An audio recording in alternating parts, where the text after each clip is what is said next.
ஜெய் பவானி உறவுகளுக்கெல்லாம் ஒரு அழகான மதிய வணக்கம்.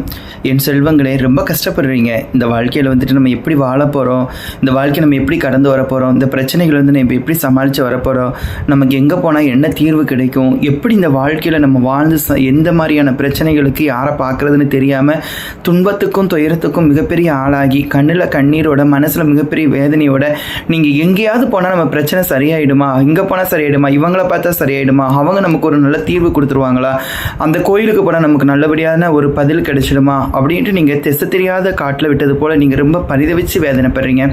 நீங்கள் எல்லாருமே அம்மாவை வந்து வேண்டி வந்திருக்கவங்க மட்டும்தான் இப்போ நான் பேசுகிறத கேட்க முடியுமே தவிர என்னையை பார்க்காதவங்க என்னை பார்க்காதவங்க இந்த மாதிரி வேதனை பெற்றிருக்க முடியாது.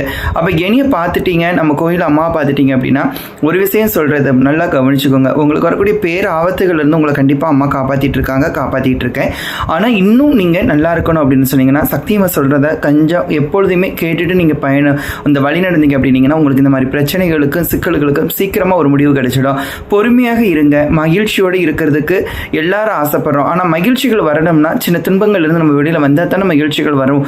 அதனால நீங்கள் துன்பத்தை இப்போ நீங்கள் அனுபவிச்சுட்டு இருக்கிற மாதிரி இருக்குமே தவிர அது துன்பமே கிடையாது. அது உங்களை சீக்கிரமாக வெளியில் வந்துடும். நீங்கள் அம்மாவோட பிள்ளைகளாக மாறிட்டீங்க. அம்மாவே தஞ்சம்னு வாழ்ந்துட்டீங்க. உங்களோட கஷ்டங்களுக்கும் உங்களுக்கு ஒரு துன்பத்துக்கும் இறைவன் மட்டும்தான் காரணமாக இருப்பார். கஷ்டமும் இருந்தாலும் சரி, துன்பமாக இருந்தாலும் சரி, அதுக்கு இறைவன் காரணமாக எடுத்து அந்த காரணங்களை அவர் ஒன்றும் இல்லாமல் ஆக்கி அதை சரிப்படுத்தக்கூடியது அவராத்தாக இருக்க முடியும். அதனால் நீங்கள் அம்மாவை நல்லபடியாக நீங்கள் பிரார்த்தனை பண்ணுங்கள். நான் உங்களை ஆசீர்வதித்துக்கிட்டே இருக்கேன். என்னோட ஆசீர்வாதம் உங்களை எப்பொழுதுமே வந்து சேரும்.